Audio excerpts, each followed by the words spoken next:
السلام عليكم ورحمة الله وبركاته. يا صباح العجب يا مساء الاستغراب. النادي المفروض معاه موارد ومعاه فلوس ومعاه نفوذ ومعاه أراضي ومعاه فروع، غرق في بحر الحوارات. والنادي اللي أول الموسم بيلم له مساهمات وتبرعات وأرض وبيستنى آخر الشهر يلم إيجار المحلات اللي على باب النادي عشان يمشي بيهم دنيته ويمشي يدي كل لعيب حاجة يمشي بيته. الدنيا بدأت تدور معاه. الزمالك النهارده خد اسهل 3 بونت من اسهل وافشل فرقه في الدوري. الاسماعيلي افشل قسما بالله افشل فرقه في الدوري. الاسماعيلي اتظلم انه قعد في الدوري الممتاز. الاسماعيلي ده ينزل يلعب في وجه بحري بقى مع دولفين وكيرنس وبالقاس. يا اخي 11 لعيب في الملعب فشله ملط. يا اخي مفيش حتى لعيب يسرق عينك تسال هو رقم 18 ده اسمه ايه لاجل المعرفه حتى.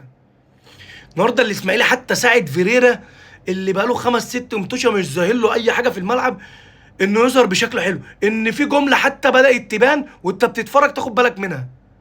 يعني فيريرا النهارده ابتدى يلعب باخوان الفينا، هنجيله اخوان الفينا ده وناصر ناحيته وعبد الله وادم كايد اوحش واحد في الماتش. النهارده بقى اخوان الفينا بينزل نص الملعب يفضي وراه مساحه، ناصر ماهر يطلع يلعبها بالعرض. مين بقى اللي بيستناه؟ اخوان الفينا في الدقيقه 10. الناحيه التانيه ادم كايد تقيل جدا وبطيء بطء غريب. ممكن يكون مظلوم عشان هو ما بيلعبش وينج، هو بيلعب رقم 10 فاتظلم في الحته دي، بس بطيء جدا. عبد الله بيطلع من وراه برضو 5 6 كور بالعرض. سيبك بقى من كل ده. هو في إيه يا عم عبد الله؟ هو في إيه يا عبد الله؟ انت رجعت اعزب تاني؟ هو انت طلقت بعد الشر؟ هو ايه الشغف اللي رجع لك مره واحده ده؟ بقالك 3 4 ماتش، بقالك 3 4 ماتش انت الوحيد اللي في الفرقه، وانت اللي بتدافع وانت اللي بتهاجم، وخارجي شغال وداخلي شغال ومسيطر في نص الملعب وبتهدي الريتم. عبد الله لعيب كبير قوي. عبد الله النهارده قرر المشهد. خلاص جبنا بيلين. وبيلين ايه؟ بيلين بسبب فرق علوز. هجيله وهكلمك عليه. جاب البيلين الشوط التاني، عدي دخل قطع. يا لهوي يا لهوي على اللي قطع منه الكرة، قسما بالله ما عايز اعرف اسمك يا اخي. قطع الكرة دخل جاب جون. عبد الله فاهم. عبد الله لعيب كبير وبيمتع نفسه. عبد الله بدأ يدور الكرة، الدنيا خلاص سهلة، ماتش ما فيهوش كلام كتير. اللي انا جاي اكلمك فيه، اتفرج على فرقة الزمالك. اتفرج على فرقة الزمالك واسأل مين اللي جابهم. راجل ولا نعرف ده مسلم ولا مسيحي، ده مصري ولا اجنبي. جالنا عفريت العلبة جون ادوارد. جون ادوارد ده عفريت العلبة. في عز ما الاهلي منشغل ومنجرف وواخدنا وراه في صفقات الشو والصفقات اللي بتلسوع، الراجل ده كان قاعد شغال بما يرضي الله. الراجل ده جاب عيل برازيلي على ابوه. برازيلي برازيلي. الواد ده سيبك من الكوره، الواد ده هتلاقي ابو خمرجي، هتلاقي الهيستوري كده في حياته لو رجعت دورت وراه.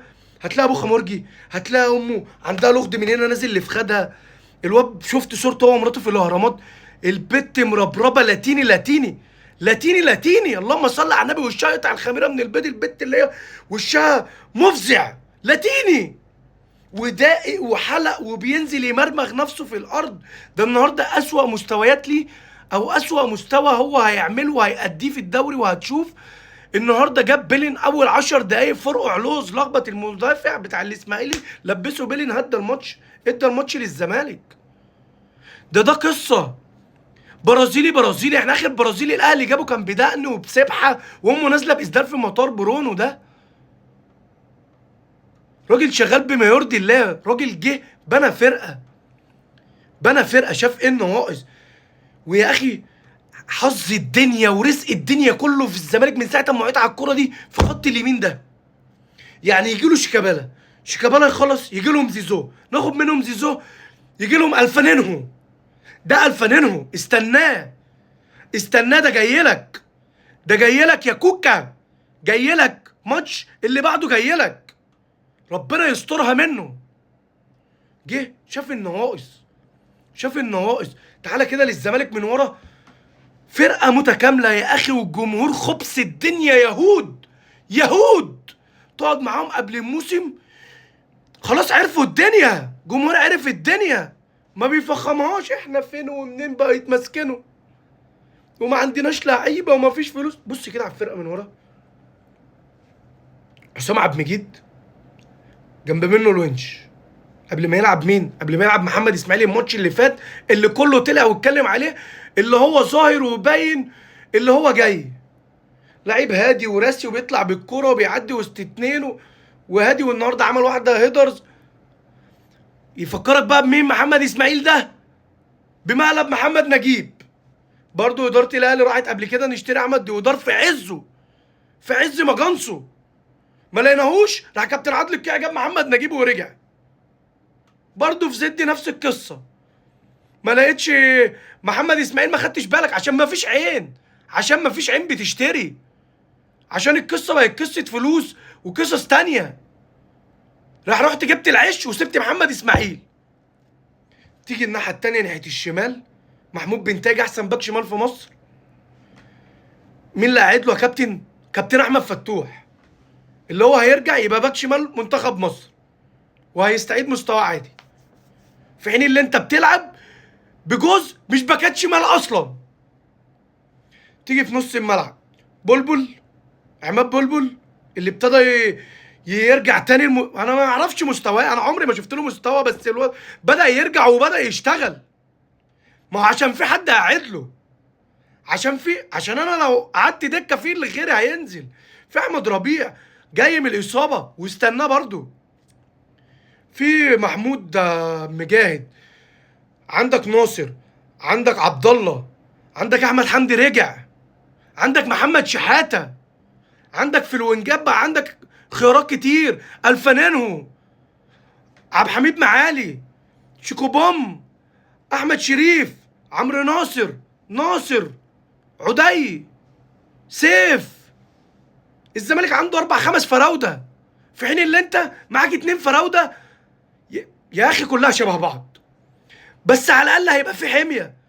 يعني واحد زي شريف قاعد وعارف اللي هو يلعب، وجراديشار شبه شريف زي كل ده سببه في ايه؟ انا ما بقولكش ان الزمالك هياخد دوري ولا الزمالك هياخد افريقيا، بس يا اخي على الاقل عمل فرقه، عمل سكواد، حطهم على الطريق الصح.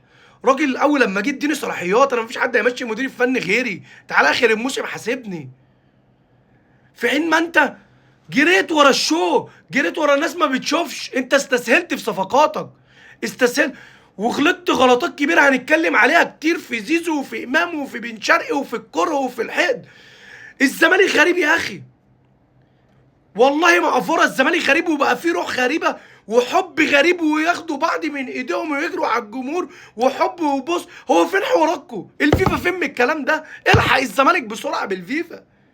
الزمالك لو كسب ماتش في التاني في التالت هيجي يدعكك، هياخدوا ثقه عليك. فين الفيفا؟ الحق شوف، نخور وراهم اللعيبه. فين يا ابني حواراتكم يا ابني؟ فين ايام حازم امام ورفع سكينه على باسم مرسي؟ هي ايه حاله الحب اللي بقت وسطكم والعيال عماله ترقص دي؟ انت درتها غلط، انت ما بصيتش حتى استقلت بفكر الناس اللي حواليك، جبت ناس ضعيفه، جبت ناس غريبه. حتى النادي الاهلي حله في راجل واحد بس 100 مليون عارف هو مين.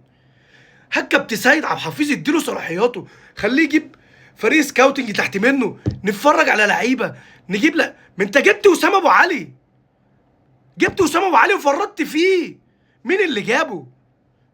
وسام اشتغل مع الناس اللي بتتفرج بره وبتجيب لعيبه لسه مش معروفه، ولعيبه عايزه تلعب، ولعيبه عايزه تأدي، ولعيبه بتلعب عشان التيشيرت وعشان نفسها، مش بتلعب عشان الفلوس. الاهلي عمره ما جاب لعيب ولا جري ورا لعيب عشان خاطر احنا بندفع.